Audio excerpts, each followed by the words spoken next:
নাজিৰাত সকলো ফালে বেটেৰী ৰিক্সা লাইন লাগি গৈছে আৰু সকলো গেডাৰিং হৈছে। বেটেৰী ৰিক্সা চলোৱা যিমানসকল চালক আছে সকলো গেডাৰিং হৈ ওলাই আহিছে আৰু ইয়াৰ ওলাই অহাৰ এটা কাৰণ আছে। মই কাৰণটো কৈছোঁ প্ৰথমে, কিন্তু তাৰ আগতে আপোনালোকক মই দেখাই ল'ব বিচাৰিছোঁ কিমান বেটেৰী ৰিক্সা ইয়াত সকলো একগোট হৈছে। চাওক, নাজিৰাৰ সকলোবোৰ বেটেৰী ৰিক্সা প্ৰায় 170খন, টোটেল 170খন যি বেটেৰী ৰিক্সা চালক আছে সকলো ওলাই আহিছে আৰু বেটেৰী ৰিক্সাবোৰ ইয়াতে ৰখাই থোৱা হৈছে নাজিৰাৰ মাজমজিয়াত। আৰু তেওঁলোকৰ এটা কাৰণ হৈছে যে কাৰণটো এনেকুৱা ধৰণৰ যে নাজিৰাৰ আঁতৰত বিভিন্ন ঠাইৰ পৰা, গেলেকী হওক, বিভিন্ন ঠাইৰ পৰা, বিহুবৰ হওক, বিভিন্ন ঠাইৰ পৰা বেটেৰীসমূহ আহি যিসমূহ ই ৰিক্সা চলাই আছে তেওঁলোক আহি ইয়াত ভাড়া মাৰে আৰু ইয়াত ভাড়া মৰাৰ বাবে ইয়াৰ যিসকল স্থানীয় ই ৰিক্সা চালক, স্থানীয় ই ৰিক্সা চালকসকলৰ যথেষ্ট সমস্যা হৈছে।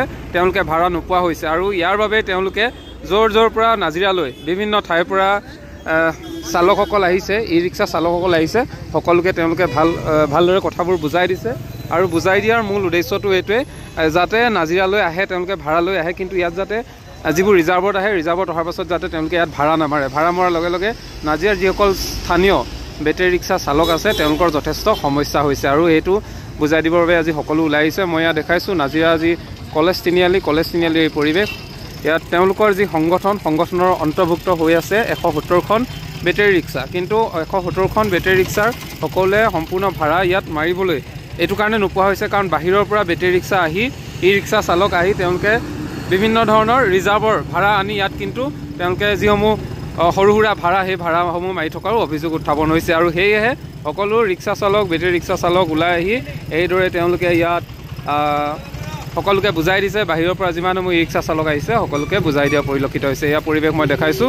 এয়াই বৰ্তমান সময়ত 170খন যি ৰেজিষ্টাৰ্ড হৈ আছে বা 170খন নাজিৰাৰ যি বেটেৰী ই ৰিক্সা আছে, সেই ই ৰিক্সা চালকসকলে যাতে তেওঁলোকে ইয়াত ভাড়া মাৰি থাকিব পাৰে বা তেওঁলোকে ভাড়া মাৰি যিহেতু তেওঁলোকৰ পৰিয়াল পোহপাল দি আছে, সেয়ে ভাড়া মাৰি থাকিব পাৰে, সেই কথাটো তেওঁলোকে বুজাই দিবলৈ চেষ্টা কৰিছে। আৰু সেয়েহে আমি দেখিবলৈ পাইছোঁ ইয়াত সকলো ফালে এতিয়া বেটেৰী ৰিক্সা গেডাৰিং হৈ পৰিছে, ই ৰিক্সাসমূহ বেডাৰিং হৈ গৈছে আৰু সকলোকে তেওঁলোকে এইদৰে বুজাবলৈ চেষ্টা কৰা পৰিলক্ষিত হৈছে।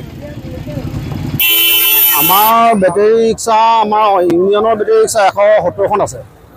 তাৰে এতিয়া গেলেকী, বিহুবৰ, লক্ষ্মীজান এইবিলাকৰ বেটেৰীবিলাক চব আহি গৈছে নাজিৰালৈ, কাৰণ মেকিপুৰত অলৰেডি বন্ধ কৰিছে।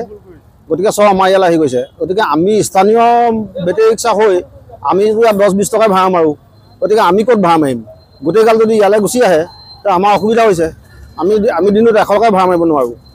গতিকে সেইটো কাৰণে আজি আমি গোটেই ইউনিয়নটো লগ হৈ আমি যিমান বাহিৰৰ বেটেৰী আহিছে চব বেটেৰী আমি ৰখাইছোঁ, যে আমি বুজাই দিছোঁ যে তোমালোকে ইয়াত ৰিজাৰ্ভ লৈ আহিবা, কিন্তু ইয়াত মানে 10-20 টকা ভাড়া নামাৰিবা।